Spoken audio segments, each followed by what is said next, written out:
All right, everybody, it's time for the finale of our Peated Islay scotches, and I think this probably is the perfect one to end this round with. This is a whiskey that I've only had at bars. I've never had a bottle of my own before, and I'm not sure which one I had. It was a little tough to tell, and this is different every year. This is a legend among folks who are into peated scotches because it is supposedly the most heavily peated scotch you can get, and it's called Octomore by Peated Distillery, and it's gonna close us out. So it comes in this beautiful tube here. It's gray. You can see it's Octomore 12.2. Every year it starts out with a different number, but then they have 0.1, 0.2, and 0.3. So this is I guess the 12th year that they've done it, and this is the 0.2 of the 3. And we've got this gorgeous, stylish black bottle. Tough to read, but oh, it looks so good. And every one of these bottles and the tubes, for the 0.1, 0.2, and 0.3 each year are all different. So this is unique to the 12.2. What is it that makes the Octomore the most heavily peated scotch on the market? Well, they measure the amount of peat that goes into a malt by parts per million. And just to give you a little bit of context or reference, the prior scotches that we've had this time around, they peak around 50 parts per million, 50 peated parts per million. And that'd be the Lagavulin 12, I think is around 50, and the Ardbeg Ugadale, I think is around 50 as well. The Laphroaig 10, it's hard to say exactly. I think it starts at 50, but by the time it's cut and hits the bottle, it's around like 20 or so, maybe 20 to 30, and the Bowmore is also 25. So 50 or about half that much is what we've had so far. And this bad boy is, they call it super heavily peated, 129.7 parts per million. An awful lot. So this is supposedly, from that alone, you'd think, oh my gosh, this must be the smokiest thing. How are we going to taste anything but ash? But there's actually a lot more that goes into how much of the peat you pick up on it than just how heavily the malt is peated when it's drying out. And the Lagavulin, I think, is a good example. So the Lagavulin is really smoky. To me, I picked up the most actual just smoke on that whiskey as opposed to the other ones that we had. Even the Ugadale, which was also cask strength, I think just if we're talking about pure smokiness, the Lagavulin, I think, had it beat. And supposedly part of the reason that is because the stills, every still that they're using to make scotch, it starts with this base and it has like a narrow spout that comes up where the distillate is going to rise up once it gets hot and it bubbles up and it starts to evaporate, and then eventually it'll get to a point where it cools down and condenses, turns into the spirit, and from there they're able to separate it out into what they end up putting in the barrels. But Lagavulin, it has a wide enough column, I guess, heading up from the still, even though they don't use column stills, that the amount of the vapor that ends up cooling off and dropping down before it gets to the condenser, where it's all supposed to condense and turn into liquid, it's fairly minor. So what you have is this vapor that's picking up or sticking with all the peatedness, all that flavor that's coming from the original mash, that's going straight through until it's condensed, and there it is, there it lies.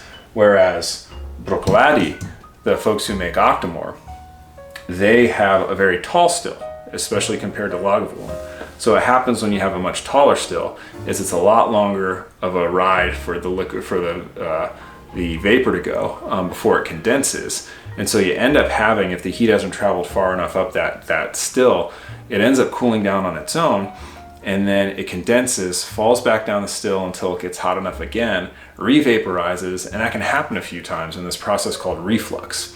And each time that happens, you're losing a little bit of the original flavor that came from the malt, the mash, right? And that includes, in theory, the peat smoke.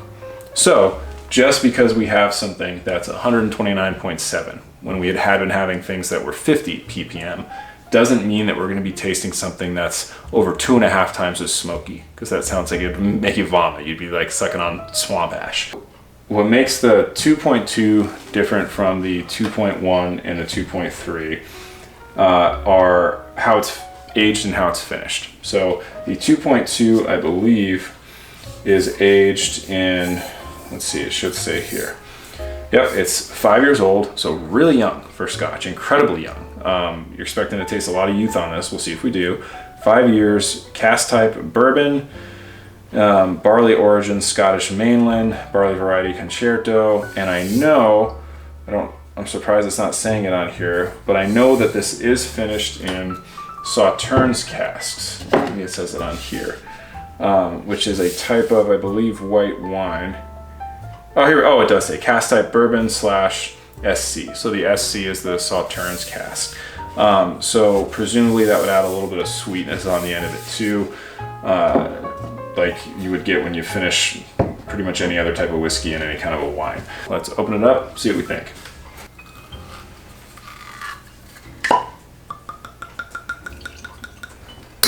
This is non-chill filtered, no color added. They're very explicit about that on the carton here. You can kind of tell that from the look of it. I think to me it looks maybe a smidge darker than the Lagavulin 12 did, but not much at all.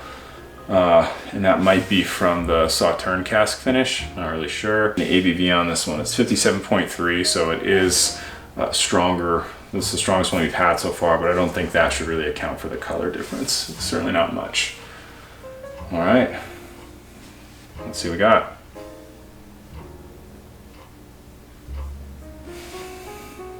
So I don't get a ton of smoke on the nose. I mean, it's certainly there. I mean, this is a peated Scotch, and it does taste it smells less medicinal than it does just smoke. But again, I don't think there's a ton there. Certainly not for how heavily peated this is. So it shouldn't scare you off. It tastes, it smells like it's going to be very like robust. Like, so it's weird to say that something smells viscous, but it does. It smells like there's a lot to this, that this is not going to be thin in any way, or tough to pick out flavor. No spiciness, but there is initially sweetness, and then I think for sure there's some savory notes there too. So let's see if that carries through on the palate. And I learned my lesson with the Lagavulin 12. I'm going to save enough of this that I could put some water in to see what kind of a difference that makes, but hopefully we can pull a little bit out of this before we put water in it as well. Let's see. So front palate, nothing too surprising. Tasted kind of like it smelled. And then right after that, maybe on the mid palate or maybe still on the front palate, I got what must be that Sauternes cask finish, like almost like a honey syrupy sweetness, like syrup, and I like maple syrup as if it was like like a honey syrup, like a honey with sugar added or something like that. It's kind of light but sweet. And then that turned more into the finish that I've been having on a lot of these, where it's I get mostly the smoke and the heat. But let's see how that changes. Yeah, I definitely get the smoke and the heat as it comes down in the finish. It's a little drying on the finish. It's not off-putting though. I think it almost complements the sweetness you get on the mid palate from the Sauternes cask finish in a way. It does hang with you a little bit long though, the drying aspect. One more sip before I add some water. Yeah, it's almost like you get all the flavor before you get to the smoke happens pretty quickly on the front palate. And then as soon as it gets to the back and the finish, it's hard to distinguish that from just the smoke, which to me says that water is going to do this some good, and that we might change that if we add a little bit of water to it. So I'm going to do that. I'm going to give it a little bit of time. I'm going to come back and see if there's anything else we can pick up. Okay, so we've got 5 drops of water added. It's been 5-10-ish minutes, and let's see if there's a little bit more we can pull out of this than the initial sweetness, and then the kind of dive off into smoke. The nose seems about the same. Yeah, smoke with underlying sweetness. I'm able to pull out that Sauterne, well, the Sauterne and the bourbon cask a little bit more actually. So initially I get a little bit of that syrup and then a little bit of the vanilla sort of flavor from the bourbon cask, I think. Yeah, it's similar to the Lagavulin, a little bit more of the savory is kind of coming out as well. Gotta think real hard about it though. So maybe I'm just fooling myself. Let's see how it tastes. Still starts off with sweetness, but it's not quite as pointed, I think, as it used to be. But the same is true of the smoke. So I don't know if this pulled out a ton of flavors, but it definitely smoothed the edges of everything. So it's not, at least it doesn't seem to me to be a whole lot of sweetness and then a deep drop off into smokiness. It's more a little even keeled kind of along the whole way. But that same structure still seems to be there, where it starts off with some sweetness, mainly in the front palate, and then it kind of leads into just smoke enveloping everything. So I do think this is the smokiest of all the ones that we've had. It just doesn't always start off that way and didn't smell that way. But for me, it almost is a little overpowering, the smoke on the end. It's hard to really get past that to pull out other sorts of flavors once that sort of takes over the palate experience with each sip. Part of that might be the fact that it's such young Scotch too. What did I say? It was like 6 years, is that what it says? 5 years. Less aged Scotch presents better when it's also peated. So whether they go all together, whether the peat is masking some of the youth, it's kind of hard to say. Probably a little bit of both. But I'm just not pulling as much from this as I thought I would.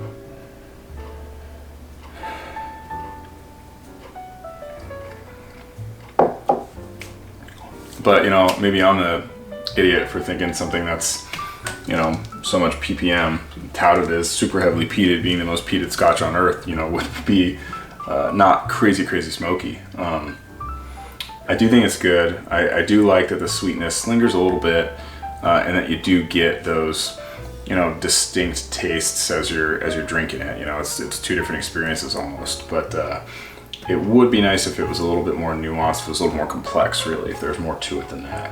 But hey, maybe with some time it'll be that way. Maybe maybe when I do the blind tasting at the end, a little more air will get to it, and these will taste a little bit better, kind of in comparison with each other. I'll be able to pull out more notes. So I'm looking forward to that, and that's what's up next. The blind tasting between all 5 of the ones that we've had so far. Until then, hope you enjoyed this. Maybe you got something out of it that I didn't, as far as like a tasting note. Let me know if that's true. Otherwise, enjoy. Cheers.